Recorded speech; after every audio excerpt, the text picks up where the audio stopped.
Juscult, uma produção em conjunto com o Instituto de Advogados de Minas Gerais. Apoio cultural, Sicoob Jus MP, a cooperativa de crédito dos integrantes do Poder Judiciário e do Ministério Público de Minas Gerais.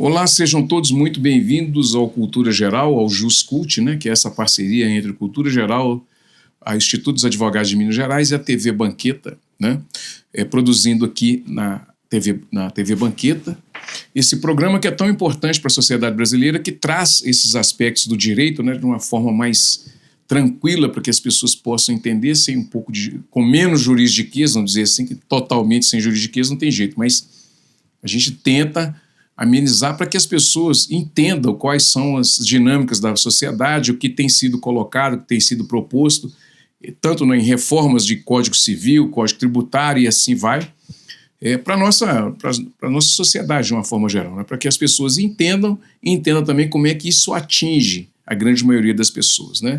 E para falar desse assunto, representando o Instituto dos Advogados de Minas Gerais, está aqui a doutora Elisângela de Oliveira, tributarista, para poder tratar desse assunto que é tão importante nesse projeto novo, que é o Juscult, que é esse programa encaminhado pelo Jean, que é o presidente do Instituto dos Advogados de Minas Gerais, criando essa possibilidade de conhecimento tanto do Instituto, essa ampliação dos seus associados, já que o Instituto é o grande cabedal intelectual do direito em Minas Gerais. Doutora Elisângela, seja muito bem-vinda, é um prazer te receber. Obrigada, Ederson, o prazer é todo meu. Na verdade, é uma honra estar aqui, nesse espaço tão plural e que aproxima o direito daqueles sujeitos do direito, para que possa ter esse conhecimento realmente. Eu gostaria de aproveitar e parabenizar o Instituto dos Advogados por essa iniciativa, uma iniciativa muito nobre, e eu faço isso na pessoa do presidente Jean Carlos e de toda a diretoria do Instituto dos Advogados. Elisângela, com toda a intimidade, se você me permite, a reforma tributária tem sido uma discussão de décadas, E a gente sempre esbarra num ponto, no outro, numa situação em outra, em alguns interesses e tal. E agora chegou, de fato, a hora de fazer a reforma tributária. E como que a gente pode entender os principais pontos dessa reforma? Pois bem, Ederson, a reforma tributária, como você mesmo disse aí, ela é discutida há muitos anos, Então, desde a nossa Constituição de 88, diversos projetos de reforma foram apresentados. Significa que a gente tem um modelo de sociedade que não está funcionando, E quando a gente observa que o tributo ele exerce um papel fundamental na sociedade, às vezes as pessoas elas têm antipatia, uma certa ojeriza no tributo, no imposto, não querem pagar, não sabem muito bem qual é a sua função. Mas quando a gente observa que não há como fazer justiça social sem justiça fiscal, porque a justiça social ela está conectada intrinsecamente com a justiça fiscal, a gente começa a desmistificar alguns pontos da reforma e do nosso modelo de sociedade escolhido. Então, eu gostaria de iniciar trazendo aqui para o nosso bate-papo sobre a reforma tributária, como é a nossa tributação hoje, para a gente poder perceber o tanto que ela é disfuncional e complexa, e entender, então, o que ela está sendo reformada, por que ela está sendo reformada e os principais pontos, que é essa pergunta que você me fez. Hoje nós temos na nossa sociedade 4 grandes bases tributáveis: a renda, a folha, o patrimônio e o consumo.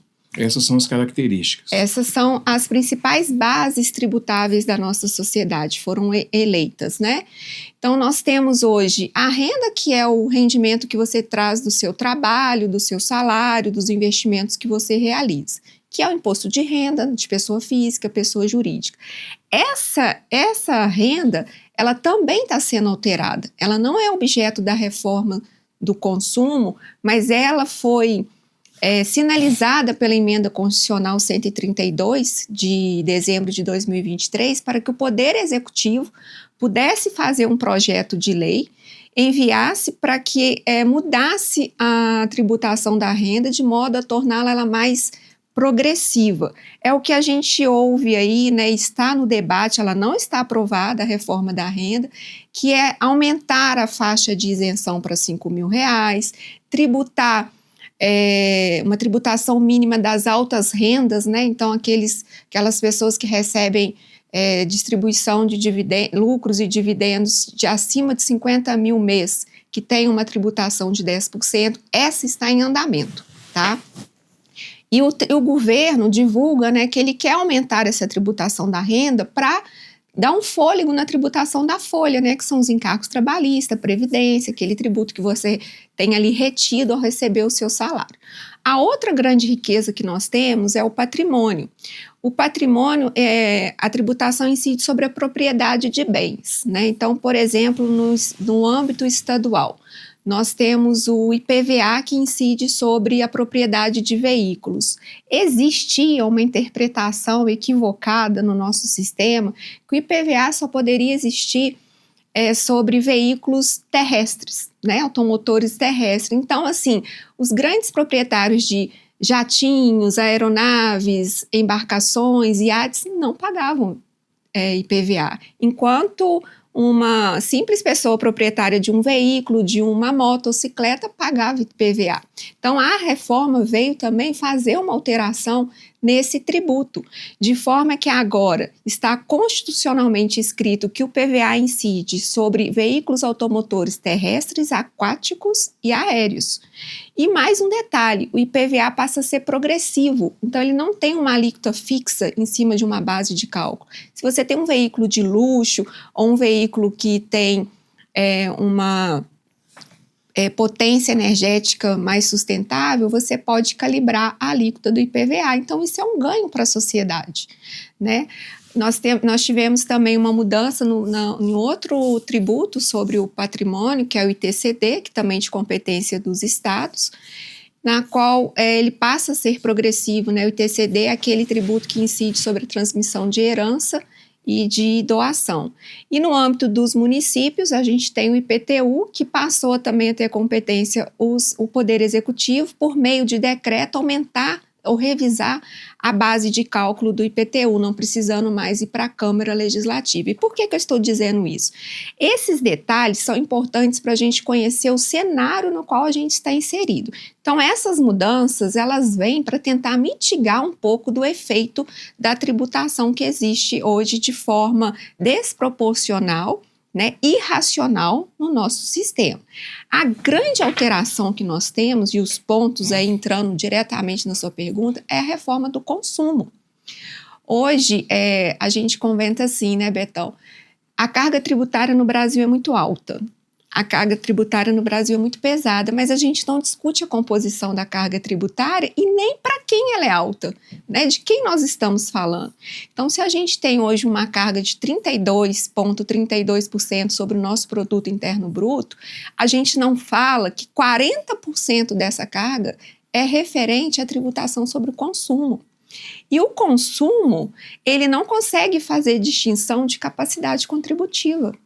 Então, se você tem uma renda de R$20.000 mês e eu de R$2.000, e a gente faz a mesma compra, consome os mesmos produtos, o peso desse tributo sobre o consumo, ele recai muito mais sobre mim, que tem uma renda menor, do que sobre você. Então, essa injustiça tributária, e isso a gente chama que o nosso sistema é altamente regressivo. Então, um tributo que tem que promover uma redução da desigualdade social, ele acaba num sistema que é altamente regressivo, como o nosso sistema brasileiro, sendo promotor da desigualdade social, é que está sendo revisitado. Então, a tributação sobre o consumo, ela vem trazer uma simplicidade, né, pelo menos em sua forma, de melhorar e trazer mais transparência sobre essa tributação do consumo, porque quando você paga o IPVA, o IPTU, a renda, você tem uma guia, você sabe ali o tributo que está sendo recolhido, você consegue ver para quem você está recolhendo, a base, que são os tributos diretos, mas no consumo há uma invisibilidade, há uma opacidade, né? Você tem pouca transparência sobre isso, e aí você não tem a consciência fiscal realmente do que está sendo pago.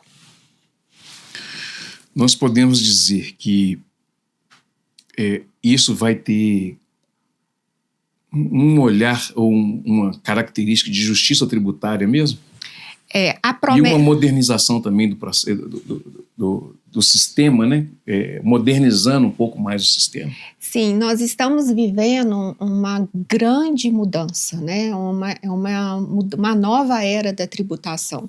Então, a gente está desenhando um novo modelo de sociedade. E esse modelo de sociedade, ele busca a justiça tributária, que até então nós ainda não colhemos o fruto dela, né?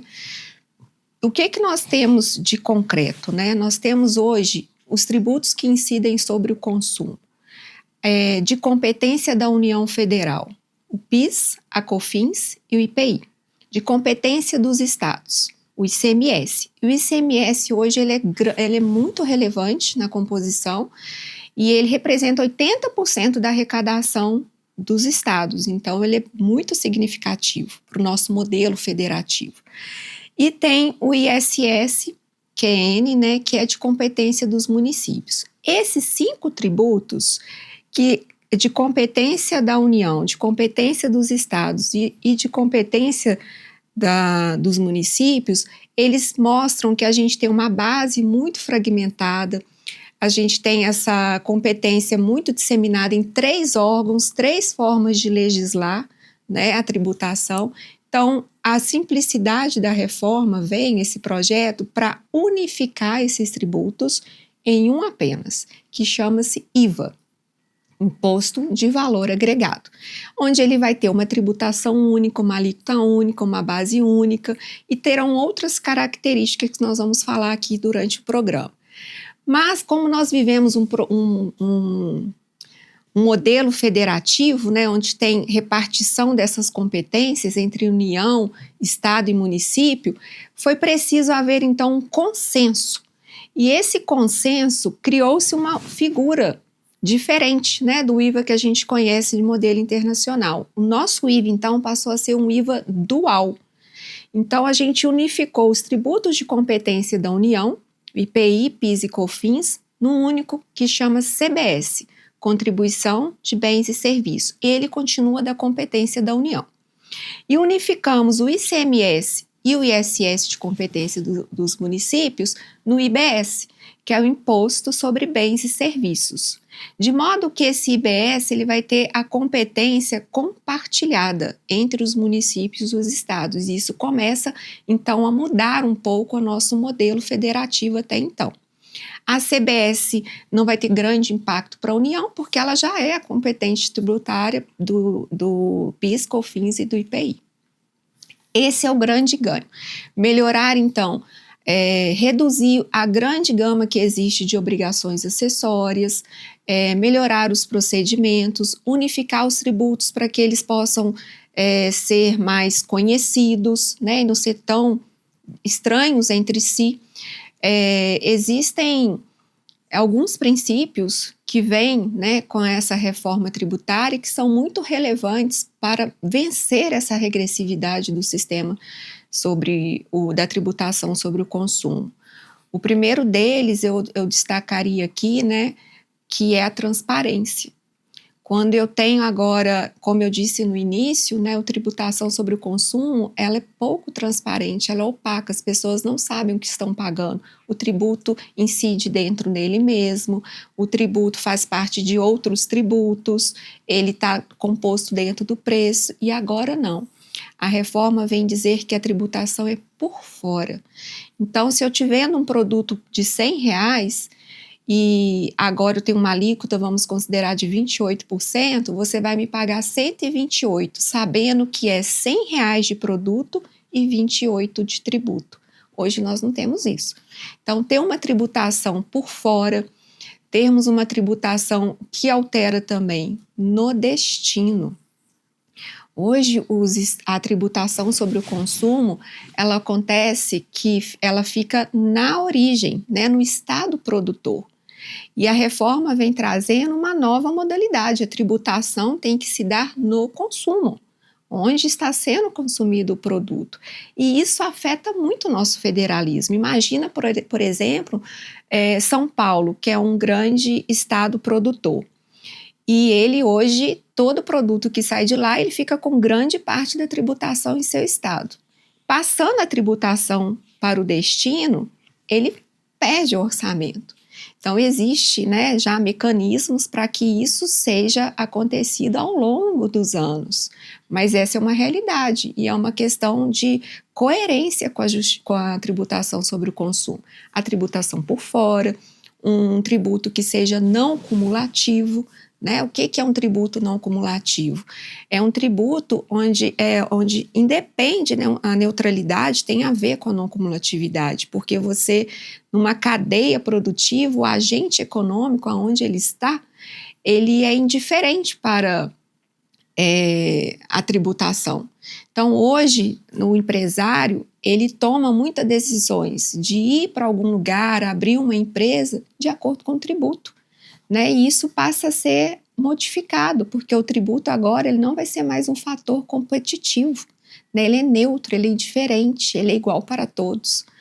Então, são mudanças bem drásticas, né, na nossa forma de ver a tributação e que afetam diretamente a população, né, a sociedade como um todo, porque a ideia é que o produto fique mais barato, né? Porque hoje o nosso produto, a indústria, ela paga muito caro com uma cadeia que é acumulativa, que tem efeito cascata, que não recupera créditos. Então, tudo isso vem trazer assim, uma tributação focada realmente um pouco mais numa questão de justiça mesmo, fiscal. E o cashback? O cashback, ele é esse instrumento, né? O cashback é uma grande inovação no nosso sistema, né? Eu diria que todos esses mecanismos que estão surgindo com a reforma tributária são mecanismos para viabilizar um sistema menos regressivo e o cashback vem para coroar. É claro que ele sozinho não tem esse potencial, mas o cashback ele funciona como uma devolução dos tributos, né? Então, a emenda constitucional 132 de dezembro de 2023, ela previu o cashback para as famílias de baixa renda e direcionada muito para o gás, né, o botijão de gás e a energia elétrica. Mas ela delegou a lei complementar, né, que essa lei complementar já foi publicada esse ano, né, a primeira lei regulamentando a reforma, a lei complementar 214, e ela ampliou um pouco esse cashback. Resumidamente, o cashback vai funcionar da seguinte forma, ele ainda precisa também ser melhor regulamentado. Mas as famílias de baixa renda que estejam cadastradas no CadÚnico, né, que é esse cadastro único de programas sociais, elas precisam, aquelas que tiverem uma renda per capita de até meio salário mínimo, residência em território nacional e CPF, elas vão ter a devolução, por enquanto, né, de 100% da CBS, que é aquele tributo que eu disse competente da União, e de no mínimo 20% do IBS. Podendo os estados e os municípios calibrarem esse percentual, daí a importância da sociedade olhar para o seu estado, para o seu município e ver realmente o interesse em trazer essa devolução. Essa devolução é uma forma muito efetiva de trazer um pouco da justiça tributária, porque ela atinge especificamente, né, aquela classe da população. Hoje nós temos 210 milhões de habitantes no Brasil. O cashback tem uma previsão de beneficiar 94 milhões de brasileiros. São 41 milhões de famílias. Então, é um número muito expressivo. E a gente vê que o nosso Brasil é um país muito desigual, né? Que a gente tem 70% da população recebendo até 2 salários mínimos e meio. São vários Brasis dentro do mesmo Brasil. Por isso a importância assim, essa da reforma sobre o consumo, mas também de outras reformas, né, para poder, como eu disse, né, dos tributos diretos para poder construir um sistema que seja um sistema mais justo, mais equitativo, que atenda melhor os ideais da nossa Constituição. Nós temos uma Constituição de 88, né? Nós temos 37 anos de Constituição, e eu não sei se você sabe, Ederson, essa Constituição já passou até o presente momento por 136 emendas. Alguma coisa não funciona, né? Uma Constituição que está sempre sendo emendada. E a maior parte dessas emendas são direcionadas para o orçamento e a tributação. Tamanha a nossa importância de entender, né, o que isso significa. Então, a emenda constitucional 132, ela vem trazendo um pouco disso, né? A gente hoje, o Estado, ele tem como um dever precípio um bem comum, né? Então, ele precisa, a gente vive numa sociedade de regras, de direitos, de deveres compartilhados, e isso custa dinheiro.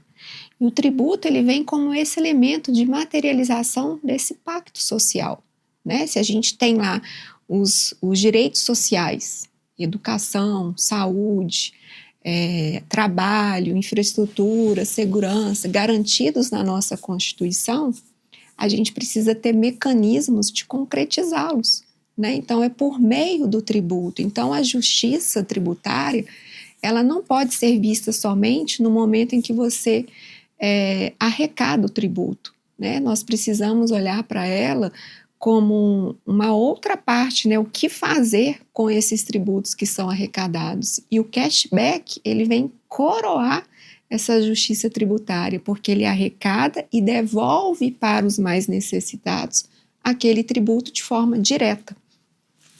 Então, o cashback, ele possui duas características que eu gosto bem de destacar. A primeira é essa, redistributiva, né, que é de devolver o tributo para as famílias de baixa renda.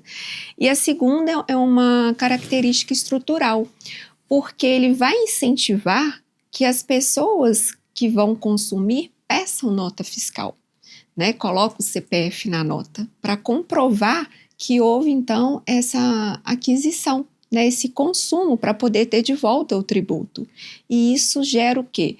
Um aumento da formalidade, né? Empresas que saem um pouco dessa sonegação, que começam a se formalizar porque elas são obrigadas, estão sendo exigidas, né, a fornecer a nota fiscal. Então, ele é um programa, uma saída muito inteligente, né, da reforma. A gente tem que observar, como tudo na vida, né, toda mudança, a gente não pode só aplaudir, né? Então, a gente tem que acompanhar e verificar se realmente aquilo que está desenhado vai se efetivar, né? E a reforma, ela traz uma previsão de revisão quinquenal, né? Que é exatamente poder rever se os efeitos estão sendo atendidos ou não, né? Concretizados. Então, isso também é uma coisa bem relevante. Essa questão do cashback, ter de volta ali o recurso para essas pessoas que estão na linha de baixa renda, né? Não na linha de pobreza, mas de baixa renda, vai precisar de regulamentar como que vai ser feita essa compensação? Eles já têm uma diretriz, né? A emenda já direcionou e a lei complementar já disciplinou em diversos artigos, né? Só que alguns detalhes ainda precisam de regulamentação, mas de início a gente sabe que energia elétrica, o botijão de gás, a internet, a telecomunicação, eles já estão previstos para ter a devolução do cashback. Vai ser na própria conta ou na conta... A operacionalização, sim, ela não está definida ainda, né? Então, assim, eles têm um período para apurar, né? 15 dias para pleitear, e eles vão fazer a análise, e 10 dias para devolução. Então, tem um período de 25 dias, mas ainda faltam esses detalhes. E um detalhe importante, né? Que vai ter a devolução tanto do IBS quanto da CBS. Só que a CBS, ela é gerida, né? Administrada pela União, e o IBS por um órgão que foi criado, que é importante a gente falar sobre ele, que é o Comitê Gestor. Então, eles precisam estar alinhados também para que seja uma devolução única, porque a pessoa vai ficar um pouco perdida, né? Um pedaço do CBS chega, outro pedaço do IBS. Então, isso tudo ainda vai ser regulamentado, e a gente espera que o regulamento, né, ele siga a estrutura da Constituição, né, de poder abranger as famílias e não tolir, né, nesse momento aí de devolução. Muito bem. Nós vamos fazer o primeiro intervalo, aqui na TV Banqueta, na Rádio Cultura de Curitiba. A gente está conversando sobre reforma tributária aqui com a doutora Elisângela Oliveira, nessa parceria do Instituto dos Advogados de Minas Gerais com o Cultura Geral e a TV Banqueta também. Um minutinho só, não saia daí, a gente está falando de reforma tributária, nós estaremos de volta em 1 minuto.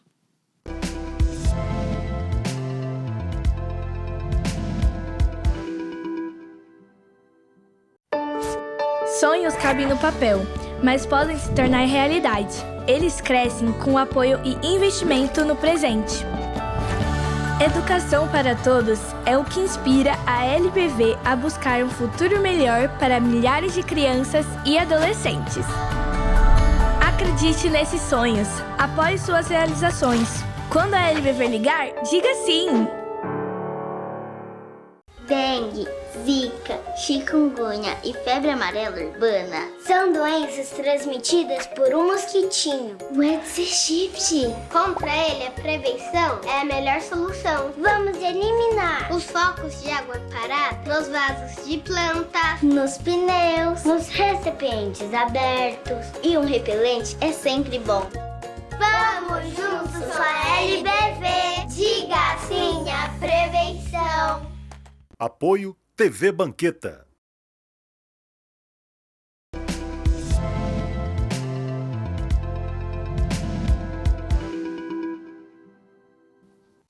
Bom, de volta aqui com Cultura Geral e o JusCult, né, aqui na TV Banqueta, na Rádio Cultura de Curitiba, a gente está falando sobre reforma tributária, né? Com a doutora Elisângela Oliveira.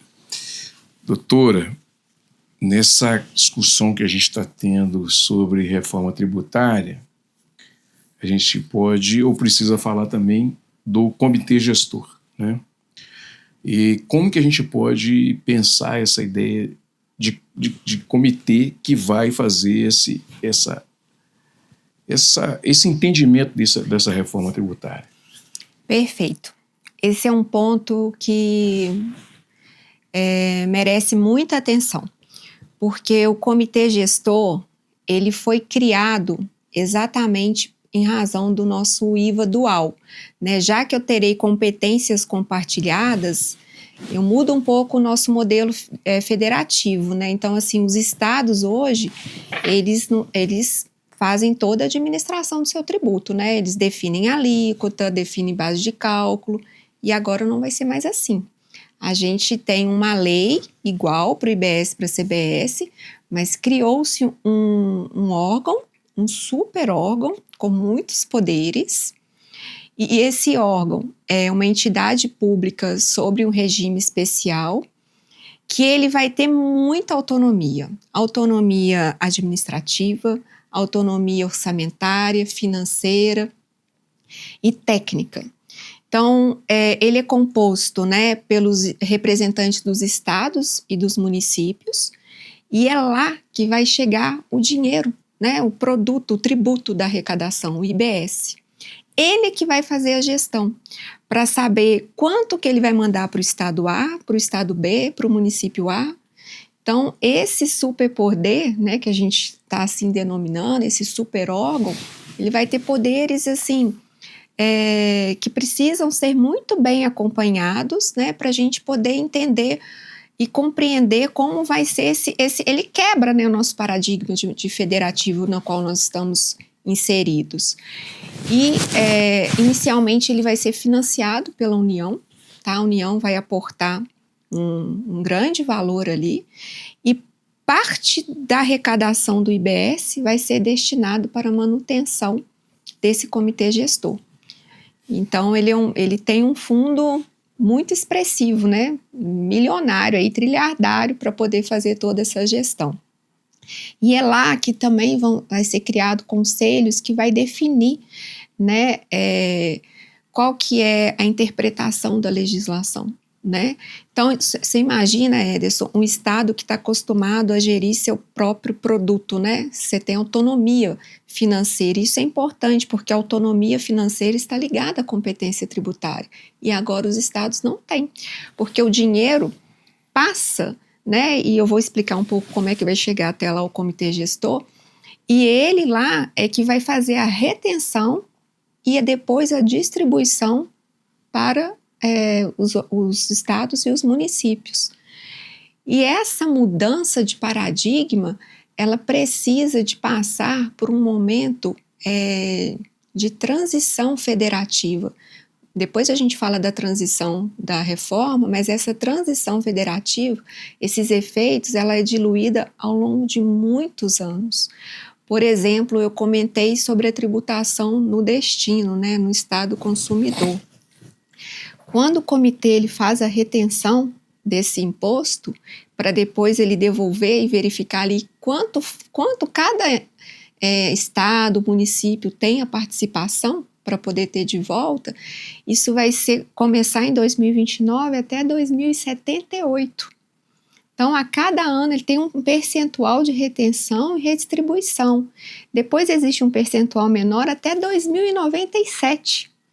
Para que os estados, então, a partir de 2078 é que a tributação destinada no consumo vai se implementar de fato. Então, é um longo período, né, para poder ter essa adaptação dessa mudança aí do Pacto Federativo até então vigente. Mas o comitê gestor, ele é objeto, né, eu até não comentei no início, que a reforma ela vai vir ainda regulamentada por muitas leis. Né? A gente só teve uma lei que tem 542 artigos, né, que é a Lei Complementar 214, que foi sancionada em janeiro deste ano. O outro projeto de lei é o 108, que traz toda a regulamentação do comitê gestor, que ele também vai ser responsável pelo processo administrativo do IBS, ele está ainda em votação, tá? Hoje, inclusive, eu acho que ele já estaria lá sendo discutido no Senado. Então, ele está para ser... essa lei precisa também sair ainda este ano para a gente ter um pouco mais de conhecimento. Então, o comitê gestor, assim, de início, a gente tem essas informações que tem recebido bastante crítica, né? Porque a gente ainda está nesse período aí de adaptação desse novo modelo. Ele não foi pensado inicialmente, né, na proposta de emenda constitucional. Ele surgiu exatamente para atender esse consenso dos estados e do município de terem essa participação e do IVA dual. Imposto seletivo. Imposto seletivo é o terceiro imposto criado por esta reforma tributária. Ele é também, assim, de uma forma equivocada, né, mas que caiu na linguagem popular, conhecido como imposto do pecado, que ele se assemelha ao Sintex, né, que seria imposto do pecado, mas ele não tem nada disso não, tá? Você vai perceber que, na verdade, ele mais se assemelha ao que a gente chama de excise tax, que é o imposto sobre o consumo. O que é o imposto seletivo? O imposto seletivo, ele visa tributar e combater externalidades negativas. Então, ele vem para tributar produtos e atividades que sejam nocivos à saúde e ao meio ambiente. Nós não tínhamos isso, né? A gente trabalhava com outro critério de seletividade, totalmente diferente. Então, o imposto seletivo, ele hoje, na lista da lei complementar, ele já tem quais são os produtos, né, as atividades que terão incidência do imposto seletivo. É o tabaco, as bebidas alcoólicas, as bebidas açucaradas, os veículos que não têm eficiência energética, né, que são à base de combustíveis fósseis, os concursos prognósticos. Então, essas atividades e esses atividades e também esses elementos, né, eles vão ser tributados porque eles o imposto seletivo, ele não traz dentro dele como essência a arrecadação, a fiscalização. Ele tem como uma característica, embora seja criticada, porque quem elege que vai ser tributável como prejudicial à saúde é o legislador, e aí é onde entram as nossas críticas, né? A extrafiscalidade como característica. O que é um tributo extrafiscal? Todo tributo tem a fiscalidade dentro dele, mas às vezes a extrafiscalidade ela pode sobressair. É quando ela é indutora de comportamento. Então, esse tributo, imposto seletivo, ele quer induzir comportamento. Olha, não consuma tabaco, faz mal para a saúde. Ah, você você a tributação dele é bem alta. Não consuma bebida alcoólica, bebida açucarada, são prejudiciais à saúde. Você pode consumir, mas você vai pagar uma tributação bem relevante. Então, o imposto seletivo é esse.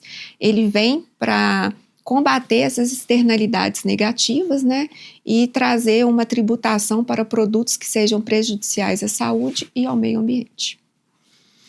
E como que a gente vai fazer essa transição? A transição federativa, eu até comentei que ela é bem longa, né? E a transição da reforma, a emenda constitucional, né? Ela vem em dezembro de 2023, a primeira lei complementar em janeiro de 2025, virão muitas leis, muitos regulamentos ainda, mas a gente tem o que eu costumo chamar da Constituição, que é o nosso arcabouço, a nossa moldura. Nossa moldura está ali. Então agora a gente precisa respeitar essa moldura e trazer aí esse movimento. A transição começa da seguinte forma: a partir do ano que vem, de 2026, a gente vai ter um ano que a gente chama de ano teste. Então, as empresas precisam se preparar, né? Elas já estão se preparando. Quem não está precisa correr atrás do tempo, de atender obrigações acessórias, documento fiscal que tenha o destaque de 1% do CBS e da CBS, sendo 0,9% de CBS e 0,1% de IBS. Então, ela vai continuar convivendo em 2026 com todos os outros tributos, PIS, COFINS, IPI, ICMS e ISS. Mas eu tenho um campo para colocar 0,9% de CBS, 0,1% de IBS. E eu não vou precisar recolher esse tributo, porque a finalidade de 2026 não é arrecadatória. A finalidade, ela é de calibragem, né, de testar, de saber como o sistema vai rodar, para até mesmo definir, Ederson, qual vai ser a nossa alíquota final. Né? Nós temos uma alíquota referência desse tributo de 26,5%, mas nós não temos ainda o impacto dessa alíquota real. Então, o governo precisa sentir, com as obrigações acessórias, com esses documentos, qual vai ser, então, esse real impacto. E é muito importante porque você está dispensado de recolher esses novos tributos a partir de 2026, se você atender realmente as obrigações acessórias.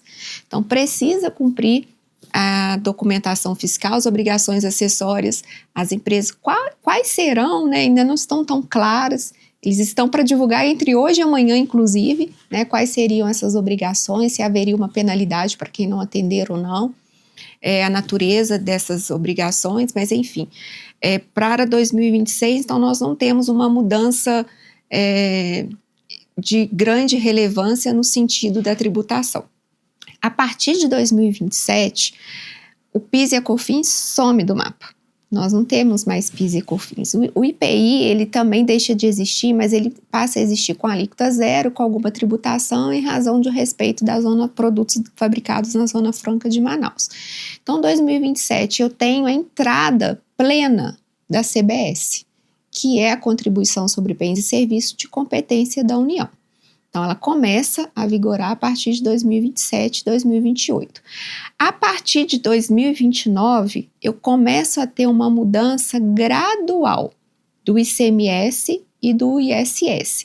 Na medida que eles vão sendo reduzidos, a proporção de 10% a cada ano, 10% da alíquota em 2029, 10% da alíquota, aí já passa a ser 20%, né? Em 2030 até 2032, eu vou aumentando a incidência do IBS. Então, o IBS ele vai nascendo de forma gradativa com a extinção, né, com a morte do ICMS e do ISS. Então, a gente tem um modelo para o contribuinte, para o empresário, da reforma tributária em pleno vigor em 2033, né, onde não vão existir mais ICMS, ISS, PIS, COFINS, que deixa de existir em 2027, e por aí vai. E o imposto seletivo, ele entra a partir de 2027 também, tá? Em vigência a partir de 2027. E então, esse período de transição é o período mais desafiador da reforma tributária. E é um período, por que ele é desafiador? E aí ela não tem nada de simples, né? Que é a promessa dela de simplificar, porque ele vai ser um período muito complexo, onde as empresas vão ter que conviver com 2 sistemas. O sistema antigo, que na verdade é o atual, e o sistema que está nascendo. Então, eu tenho que colocar a minha parte, né, toda a minha tecnologia, meus sistemas, minha parte fiscal, minha equipe comercial, para poder rodar com o novo sistema e com o antigo. E isso é um gargalo, né, e enfim, de muita complexidade e talvez de muito custo para as empresas, né, para poder se adaptarem. O período de transição é o período mais caótico da reforma tributária, eu diria, porque ele pode, inclusive, trazer uma carga tributária muito maior do que as empresas estão acostumadas, exatamente pela atenção que vai necessitar ter na gestão de 2 sistemas, né, de tributação, na operacionalização. E algo muito importante ser dito ainda é que essa reforma também é uma reforma tecnológica, porque hoje nós temos a empresa, né, quando ela vende um produto, ela vai receber o valor do produto e do tributo. Esse tributo entra para o caixa da empresa, né? Ele é um giro de capital. Ela trabalha com o dinheiro do tributo até ela fazer as compensações e recolher para o governo. O modelo atual da reforma tributária, ele acaba com essa formatação. Ele instituiu uma novidade também que chama, essa reforma tem um monte de expressões inglesas, é ruim, né? Mas se chama split payment, que é dividir o pagamento, né? Fatiar esse pagamento. E aí eu tenho uma figura central, que são as instituições financeiras. Então, é mais ou menos o que acontece quando a gente faz um pagamento numa maquininha de cartão. Parte vai para a administradora do cartão e parte vai para a sua empresa. Agora, quando fizer a liquidação financeira, o banco vai reter o dinheiro, mandar para o comitê gestor ou para a União, e lá eles vão reter o tributo e só a parte líquida do produto fica com a empresa. Isso compromete muito o fluxo de caixa das empresas, que as empresas precisam revisitar os seus contratos, os seus modelos de negócio, seus fornecedores, clientes, porque elas terão o fluxo de caixa comprometido. O tributo não entra mais no caixa das empresas, né? Então, é o comitê gestor, por exemplo, a nível de IBS, que vai olhar para a empresa e falar o seguinte: houve o pagamento do tributo, você tem crédito do seu fornecedor da etapa anterior, débito e crédito, está aqui um tanto que você tem, está aqui o restante eu vou mandar para o estado, para o município, seja lá para quem for. E as empresas precisam acompanhar, porque elas não ficam dispensadas da apuração mensal. Então, isso, assim, é um desafio, porque a gente vê hoje, quando um sistema não funciona, trava tudo. E essa promessa, né, dessa reforma também tecnológica, é que tudo tem que ser perfeito. Tudo tem que funcionar, não pode haver falha, porque senão a gente vai comprometer toda essa operacionalização da tributação que está sendo desenvolvida. A Receita Federal divulga, né, que o sistema do split está perfeito, né, que ele vai rodar. Ele não funciona em 2026, tá? Ele só começa a entrar de forma facultativa em 2027 entre as empresas, e já tem um projeto piloto das grandes empresas fazendo esse teste para ver como vai funcionar. Um desafio, né? É um desafio. Bom, gente, chegamos ao final do programa Cultura Geral JusCult, né? Aqui no Cultura Geral, na TV Banquete, na Rádio Cultura de Curitiba. Falamos aqui de reforma tributária, uma aula, né? Para quem estava comigo até de começar a entrevista, deu uma aula para a gente aqui, eu fiquei só de espectador, né? Bom, chegamos ao final. Doutora Elisângela, muito obrigado pela sua participação. Foi muito importante essa aula que foi dada aqui de tributário para todas as pessoas, né? Para todos nós. E fica o convite aqui para o retorno. Muito obrigado pela sua participação, viu? Eu que agradeço pelo convite, né? Foi uma ótima oportunidade. Eu espero que a gente possa continuar divulgando o direito, né? Aproximando as pessoas desse conhecimento da reforma tributária que impacta diretamente a vida de todos nós. Com certeza. Bom, gente, chegamos ao final do programa do JusCult, né, aqui na TV Banqueta e no Cultura Geral e na Rádio Cultura de Curitiba. Um beijo no coração de todos e amanhã estaremos de volta com mais um programa super especial aqui na telinha da TV Banqueta e nas ondas do rádio em Curitiba. Um beijo no coração de todos e até amanhã, se Deus quiser.